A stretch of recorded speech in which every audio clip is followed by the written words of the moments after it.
Bonjour et bienvenue dans cette nouvelle vidéo. J'ai un peu honte en fait, je voulais faire un vlog. Un vlog, pas un blog. Et comme je suis arrivée un peu en avance à mon cours de danse, je me suis dit je vais filmer dans la salle. J'ai pas envie que quelqu'un rentre à ce moment-là.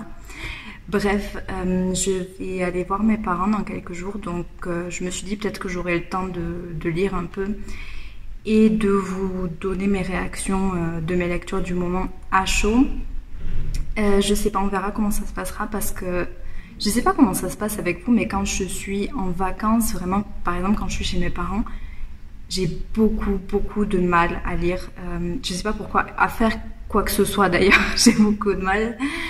Donc on verra. En tout cas, là, j'ai commencé Lady of the Shroud pour le book club de, je sais pas comment ça se prononce, Solvira. Je suis désolée si je le prononce mal. J'en suis à peu près 60 pages sur 260, sachant que c'est l'édition de ma liseuse parce que je pense que les éditions papier, c'est pas le même nombre de pages. Bref, pour l'instant, j'aime bien, mais j'ai rien forcément de particulier à dire. Ça commence un peu lentement et au départ, j'étais vraiment un peu perdue au niveau des personnages parce que on nous présente vraiment tous les personnages d'un coup. Et j'étais juste un peu perdue en fait. Donc là ça va, je commence à comprendre un peu mieux qui est qui, quelles sont les relations entre les différents personnages. Et donc voilà, pour l'instant, début du livre, je vais pas gâcher le suspense à qui que ce soit si je raconte. Donc pour l'instant, ils ont lu le testament donc du grand-oncle ou de je sais plus qui, par contre je ne me souviens plus des noms. Et le personnage principal, Rupert, peu importe comment ça se prononce, donc a accepté le testament et a emménagé dans ce château. Il échange des lettres avec sa tante Jeannette. Donc pour l'instant, on a un peu une ambiance qui se crée, même si je reste encore un peu sur ma faim au niveau des descriptions. J'espère que l'ambiance va un peu s'intensifier au fil de la lecture. On verra bien. On a déjà quand même une atmosphère typiquement gothique parce que c'est un livre gothique. Donc on verra. Pour l'instant, j'ai pas vraiment de point particulier qui a attiré mon attention jusqu'à cette page-là, jusqu'à la page 60. Donc on verra bien quand j'avancerai un peu dans ma lecture. Je vous laisse, je vous retrouve plus tard avant que quelqu'un n'entre dans la salle.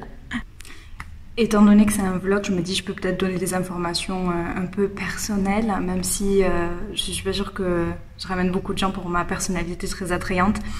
Enfin bref, si vous vous posez la question, je fais plusieurs cours différents, donc 2 cours de danse orientale, un cours de danse tadjik, donc du Tadjikistan. Quelqu'un me posait la question, c'est en Asie. Le Tadjikistan, c'est en Asie. Et des cours de danse classique, mais j'ai vraiment pas eu le temps dernièrement d'y aller. C'est un peu dommage. J'espère que je vais avoir le temps parce que là, les studios de danse ont réouvert. Je sais pas exactement comment ça se passe en France.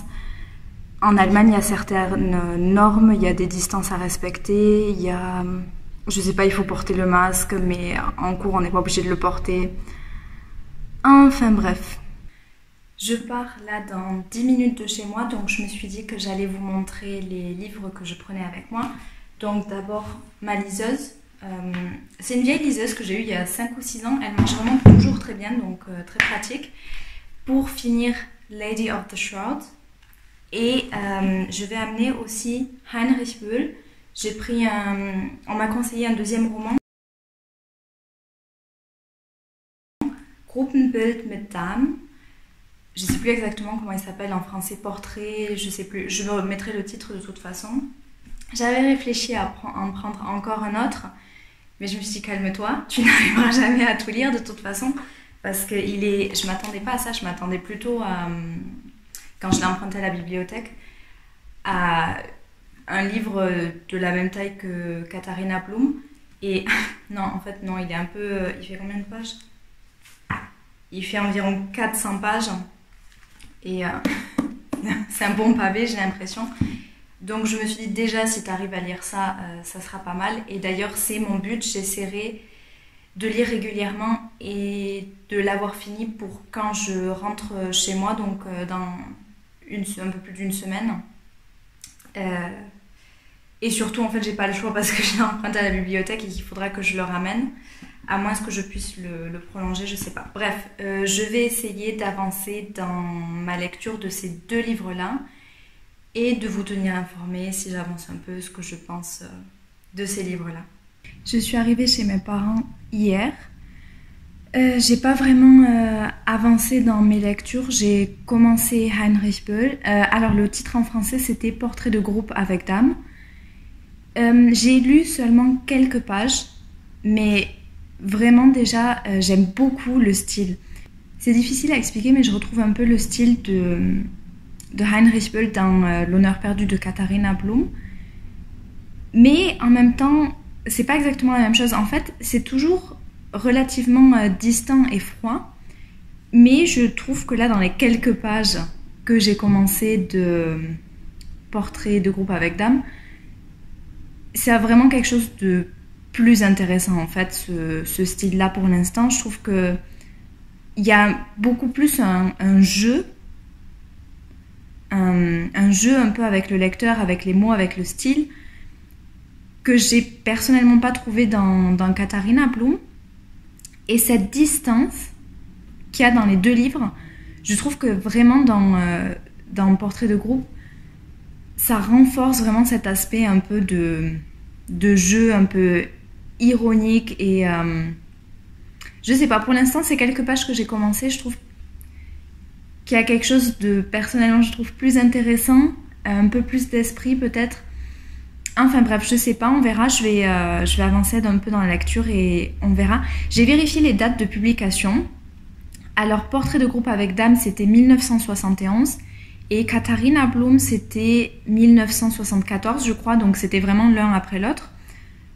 Parce que dès le début de Portrait de groupe, il commence aussi avec une femme, comment dire, qui n'a pas une très bonne réputation, un peu comme dans le cas de Katharina Blum. Et j'étais intéressée, j'étais assez intriguée, oui, intriguée. Et je me suis dit, est-ce que c'est un thème qui revient très souvent ou est-ce que c'est vraiment une période Donc voilà, les deux livres ont été publiés à des dates assez proches. Sinon, j'ai pas avancé dans Lady of the Shroud, donc je vais essayer d'avancer aujourd'hui. J'ai pas mal de distractions avec mes chats, si je dois vous avouer. Et si ça vous intéresse, je mettrai des vidéos. J'ai 3 chats chez mes parents. Le mien, qui s'appelle Pititou, il a 17 ans. C'est un vieux chat qui est tout mignon, tout câlin. C'est vraiment, je pense qu'il n'y a pas plus mignon que ce chat au monde. Je pense qu'il n'y a pas un chat qui a un meilleur caractère que lui. Tout ce qu'il fait dans sa journée, c'est miauler, ronronner, faire des câlins. Il est trop mignon. Après, on a Misty. Mais elle, je la vois pas trop en ce moment parce qu'on a aussi un nouveau chat, Noïc, qui a 2-3 mois. Et les 2 autres chats sont vraiment pas très contents. En fait, je comprends en partie. Par exemple, mon vieux chat, c'est insupportable. En fait, le petit, le dernier qu'on a, n'arrête pas de vouloir jouer avec mon vieux chat, qui est vraiment... À la base, il avait déjà du mal à marcher parce qu'il a comme une malformation où on ne sait pas trop quelque chose au bassin, donc il a toujours eu du mal un peu à marcher. Mais alors là, avec un bébé qui n'arrête pas de lui courir dans les pattes, et en plus, dès qu'il veut dormir, il l'attaque, je pense qu'il lui fait mal.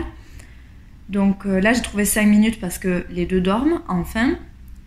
Et oui, la deuxième, je pense qu'elle est un peu jalouse parce que c'était elle le bébé de la maison et maintenant, c'est plus le cas. Et c'est dommage parce qu'ils pourraient jouer ensemble tous les deux, mais non, bon.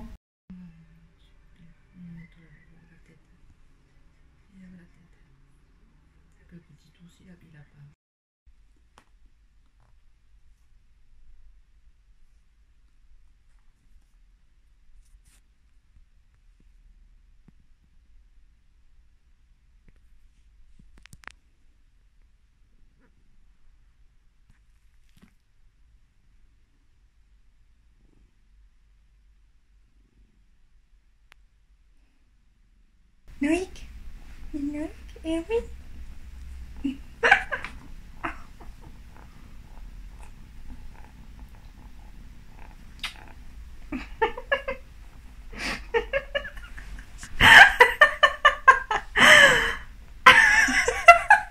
Qu'est-ce que tu fais?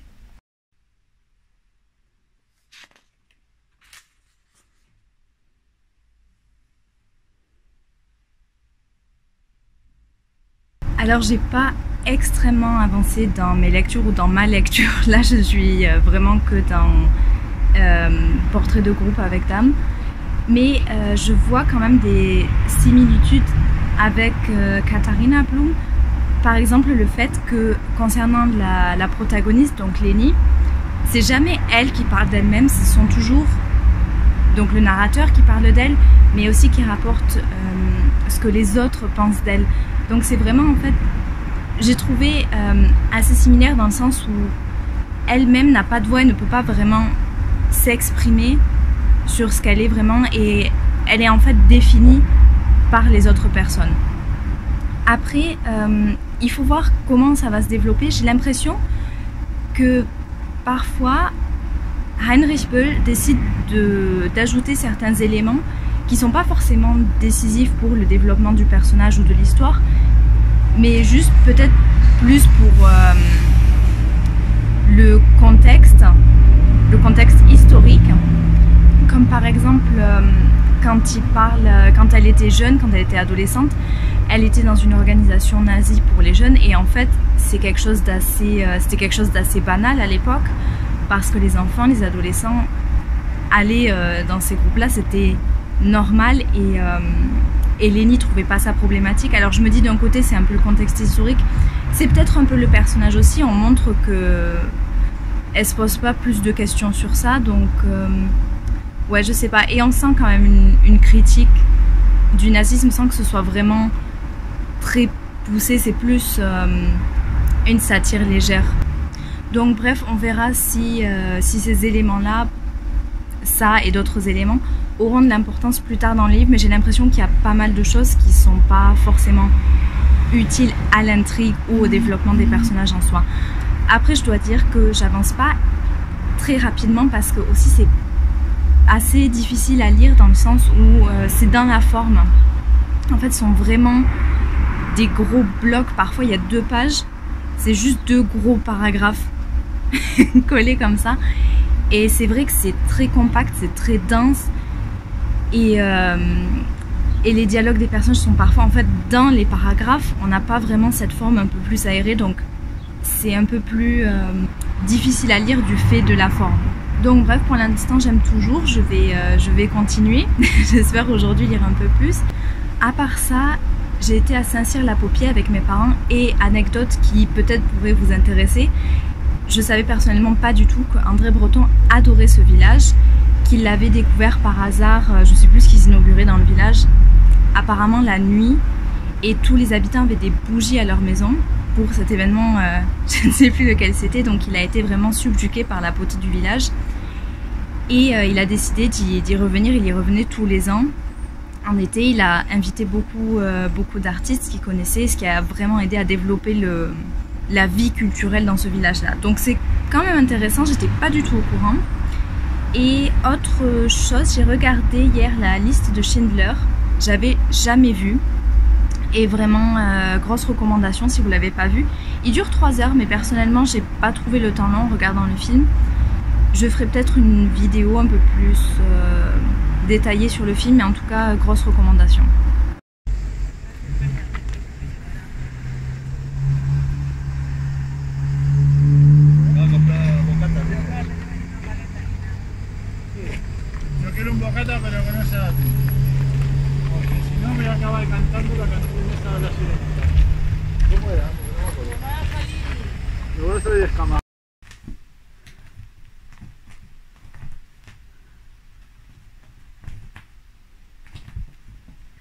Comme vous le voyez certainement, je suis de retour chez moi. Et donc ça sera, je pense, le dernier jour où je ferai ce vlog, parce que je ne vais pas étaler le vlog sur des semaines non plus. Je pense qu'au bout d'un moment c'est bon. Et avant de vous parler de ma progression au niveau lecture, je voulais vous montrer les livres d'occasion que j'avais achetés récemment. Alors j'en ai 3, j'ai trouvé celui-là dans un vide-grenier. C'est Jules Verne, Le Château des Carpates. J'en ai jamais entendu parler, alors je sais pas si c'est moi qui ai une culture générale, c'est possible.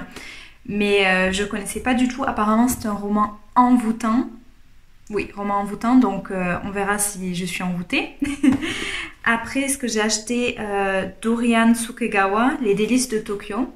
J'en ai entendu parler assez souvent, donc je suis assez curieuse parce que j'ai entendu des choses assez différentes, des gens qui ont beaucoup aimé, d'autres qui n'ont pas trop aimé, donc on verra.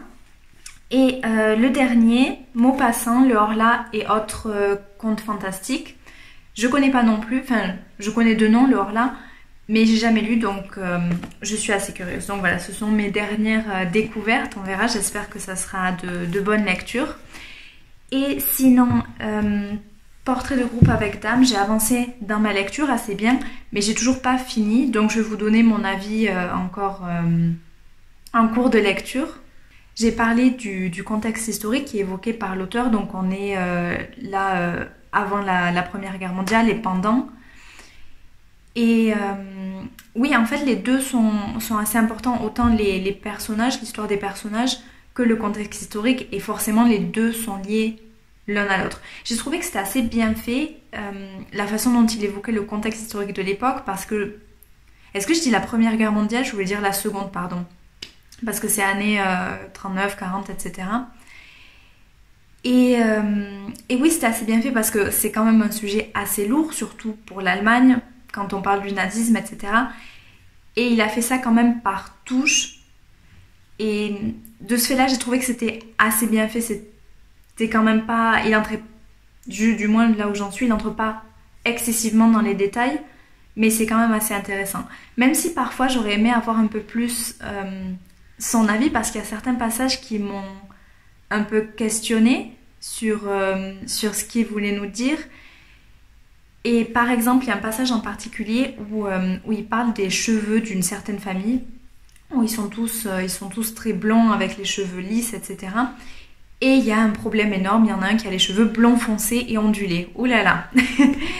Et il montre bien vraiment que cette famille-là, c'est un problème important pour eux. Enfin, c'est pas un problème important, mais ils se posent tous des questions sur l'origine de ces cheveux, alors que c'est franchement pas très éloigné. C'est un peu tourné au ridicule par l'auteur, du coup. Et je me dis, est-ce que c'est une façon pour lui de montrer que même si cette famille-là n'est pas ouvertement raciste, ils disent pas, du moins là où j'en suis, des choses racistes trop ouvertement, est-ce que c'est sa façon aussi de montrer qu'il y a quand même une mode de pensée qui est déjà assez problématique pour l'époque? Voilà, je sais pas, je peux pas m'exprimer pour l'auteur, mais c'est quand même l'impression que j'ai un peu eue, surtout qu'il y a quand même pas... Il y a un manque d'esprit critique de la part des personnages envers la politique d'Hitler, etc. Donc voilà, c'était mon impression. Je sais pas si peut-être d'autres personnes l'ont perçu différemment, tout en gardant en tête bien sûr que j'en suis pas tout à fait à la moitié encore du livre. Dans ce livre-là, j'ai trouvé les personnages moins fictionnels que dans Katharina Blum, où j'ai trouvé que là vraiment les personnages servaient l'intérêt de l'intrigue plus que n'étaient dépeints pour eux-mêmes. Mais il y a quand même, à mon sens, toujours une barrière entre le lecteur et les personnages, ce qui m'a un peu gênée et ce qui fait que j'apprécie de ce fait-là un peu moins ma lecture. C'est quelque chose qui en fait me manque un petit peu. D'ailleurs, j'ai vu personnellement pas mal de similitudes entre Katharina Blum et Lénie dans ce livre-là, Portrait de groupe avec Dame. Mais je vais pas trop rentrer dans les détails. Mais ouais, j'ai vu pas mal de similitudes dans leur façon de penser, dans leur façon d'agir, dans la façon dont les autres les perçoivent. Donc c'était assez intéressant. Après, je dois dire, si je compare les deux, j'ai préféré celui que je suis en train de lire en ce moment, donc Portrait de groupe avec Dame. Je l'ai trouvé personnellement mieux fait et à plusieurs points de vue en fait, et tout simplement à un niveau littéraire, j'ai trouvé qu'il était personnellement mieux fait. Donc je sais pas quel est votre avis, si vous avez lu l'un, l'autre, si vous les avez appréciés, si vous avez lu les deux, lequel vous avez aimé le plus. En tout cas, là où j'en suis personnellement, je recommanderais plutôt Portrait de groupe avec Dame, même si je suis toujours d'avis qu'il y a certains passages qui sont un peu lents et où je vois pas forcément l'intérêt. Je parle pas pour le contexte historique là, parce que vraiment ça se développe petit à petit et c'est fait d'une façon que j'ai trouvé vraiment très bien. Mais il y a certains passages où je vois pas forcément l'intérêt, ni pour le contexte historique, ni pour le développement des personnages. Et oui, peut-être que je le verrai plus tard, mais là en tout cas, voilà, je trouvais que certains passages étaient juste un peu longs et que au début du livre, ça empêche peut-être un peu d'éveiller une curiosité pour la suite de la lecture. Bilan de ce vlog, je n'ai lu donc qu'un seul livre et c'est pas grave, c'est ni bien ni mal en fait, c'est juste la façon dont moi je lis. Je voulais tester parce que même si j'avais l'impression d'être plutôt une personne qui lit un livre à la fois, je me dis je vais essayer et ça n'a pas marché puisque même le livre que j'étais en train de lire, je l'ai pas fini. Bref, c'est tout pour ce vlog, j'espère que ça vous aura plu, c'était un peu plus léger que les analyses que j'ai l'habitude de faire. Et n'hésitez pas à me dire si ça vous a plu, si vous aimeriez que j'en fasse d'autres, peut-être un autre format où je parle plus de livres, où je fasse un vlog où je termine le livre que je suis en train de lire, ou si je dois plus jamais en refaire, que c'était complètement pourri, vous pouvez me le dire aussi, je suis ouverte à toute critique. Bref, je vous souhaite donc une bonne journée, bonne soirée, etc. Et je vous dis à une prochaine vidéo.